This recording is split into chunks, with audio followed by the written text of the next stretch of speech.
from Investary Group, and welcome to the YouTube presentation on Tesla Motors. So we have a really great presentation for you guys today, and we're going to be talking about all aspects of Tesla on what happened in the last year and where we think Tesla is going in the future. So let's get started. First, I want to make an apology for a huge mistake that we made on our part when we were researching Tesla.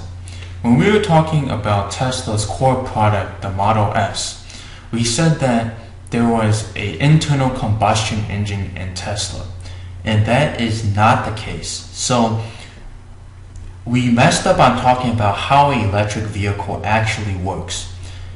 So I am going to put a link that basically will talk about Tesla more in detail, better than we can.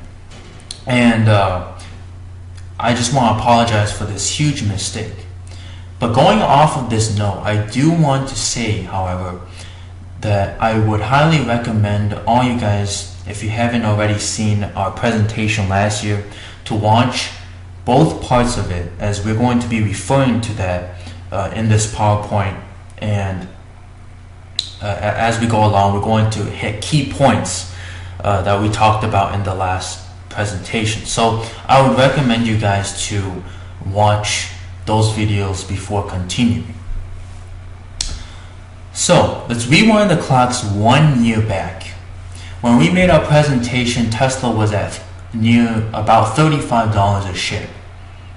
And if you guys watched till the end of the presentation, we had a 5-year price target of $75, and looking back, that's like wow. That we said it was conservative, but clearly that has been situation has changed dramatically since a year ago, and the target was achieved in 70 days when Tesla announced their Q1 earnings of last year. The Q1 earnings, and it just soared, right? So this is approximately when they announced their Q1 earnings, and it met our target. It shattered all our expectations and records for any stock, and you can look at just the indices. And last year, the market did really well. Continuing this year, you can see NASDAQ 37%, S&P 24%, the Dow at $17.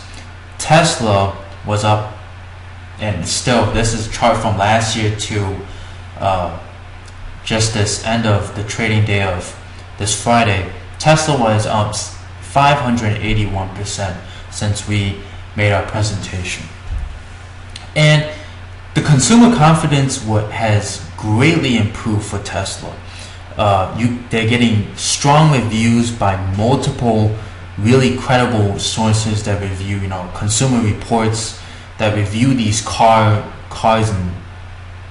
and other stuff. And it's really picking up pace. It has gotten a lot of attention from wealthy Americans, as this is one of a luxury car. So Tesla has definitely gotten a lot more attention than it had a year ago. So I wanted to bring that up. So what happened to Tesla? You see the run even against all the other competitors, Toyota, Ford, GM, Daimler. It's outperformed all of them. So that's what we're going to talk about in this presentation. Wall Street sentiment was very bad up to a certain point, and we sort of expected this, and that's why $75 at that point seemed like a stretch even. Bank of America downgraded just before we made our presentation on a $30 price point target, and that led to a circuit breaker going off because of how much selling there was. So that there was a huge pressure. You had Morgan Stanley warning about Q1 not being sustainable.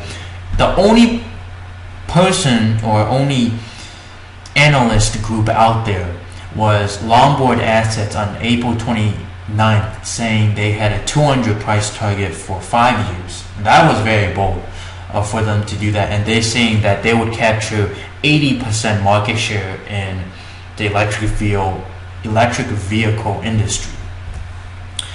Analysts continue to downgrade. Barclays, Goldman, Pacific Crest, they're all talking about margins. Even after the Q1 earnings was announced, you have Pacific Crest, Barron's, both arguing that Tesla is overvalued essentially. Short interest, however, did go down after the quarter, and we warned about a short squeeze that was going to happen.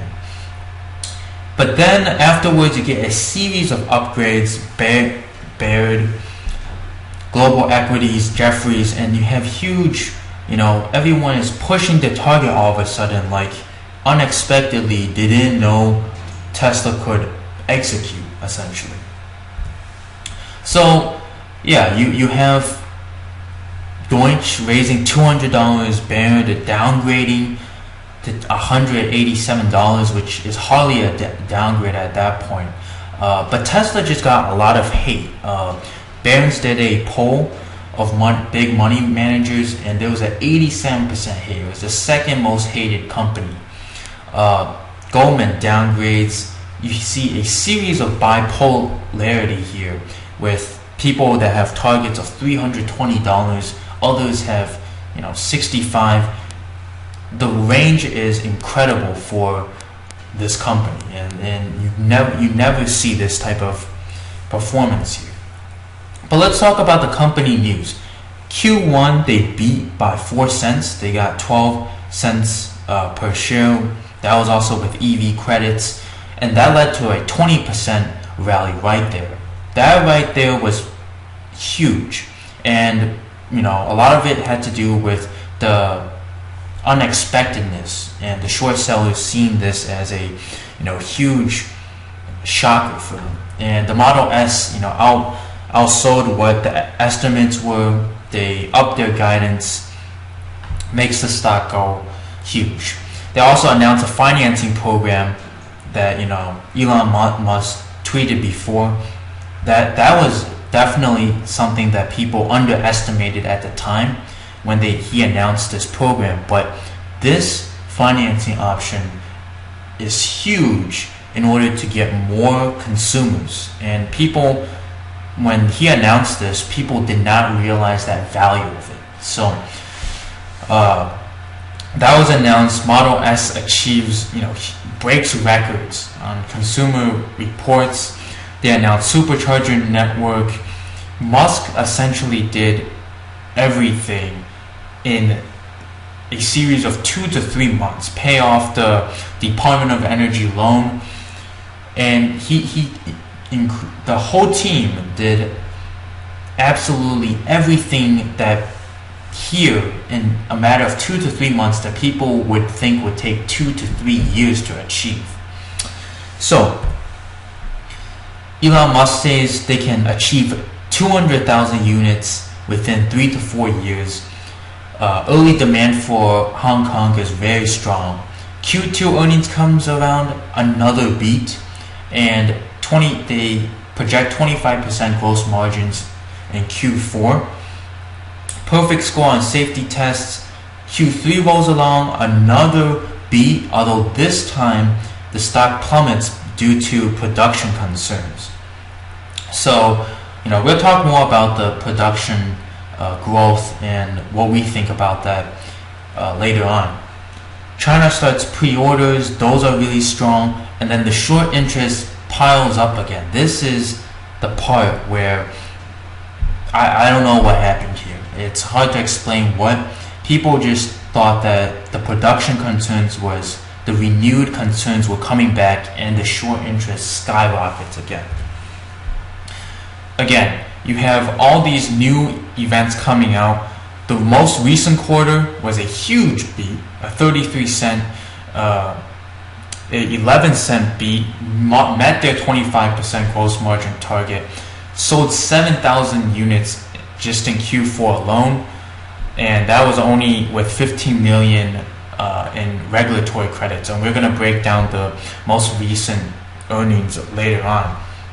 And Elon confirms talks with Apple's merger and acquisition team and the Gigafactory, which I really want to talk about this more in detail as we get along.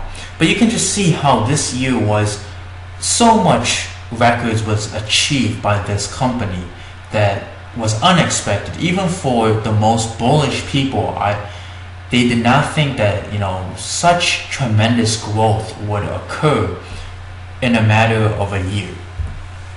Some very important updates is the supercharger coverage is definitely increasing at a very rapid pace. Gen 3 is going to be launched in 2016. You have a 40,000 annual production prediction by the end of 2014. So this is a huge increase from just a year ago. Tesla is obviously getting a tax break for producing their cars in California. The government has been very supportive of what they're doing there. Elon Musk has talked about the growth of pickup trucks in the future, although that's preliminary. The product line hasn't changed. Still the Model S out right now, and the Model X expected by the end of this year, and production delivery into 2015. And the growth of China, Tesla predicts, is going to reach the same level as the US by next year. So this is huge updates that we did not have last year. So yeah, I just wanted to bring that to your guys' attention. Competition wise, you have several competition out there. You have Cont in China that's working on more on a lower, they're focused on multiple products. And a lot of these car manufacturers, the larger car manufacturers and makers, are gradually transitioning into making EV cars. But one of the key components that people forget is they are not focused as much as Tesla. Tesla has one product out right now, and they try to make the product as great as they can.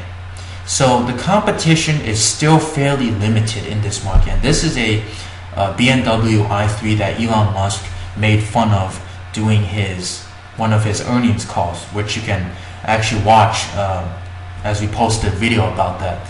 And so the competition for this market still cannot compete with the Model S car. The money that you put down is definitely worth the investment. So the automobile industry is improving with the consumer market. The demand for automobiles is greater. There's been 15 million vehicles last year. That's pre-recession levels, and we can expect this trend to continue for the global economy as long as the consumer market continues to grow for the market. With the weather conditions, the market has been a slower start for this year, and China's market is going to be more than the EU is right now greater than the EU, US, and Japan combined. And China is going to be a huge growth over the next several years, with expected vehicles of 200 million by 2020. China also has declared recently a war on pollution, and this is going to be a huge component and an advantage of Tesla, as the Chinese. It's going to be interesting to see how the Chinese government reacts to Tesla's presence, and if they're going to implement these incentives for owners going forward. So pretty much I'm going to stop. This is part one of the presentation. We're going to make a second part. I'm going to put a link here. I'm running out of time in this presentation, but thank you guys for watching, and check out the next video as we have more to come.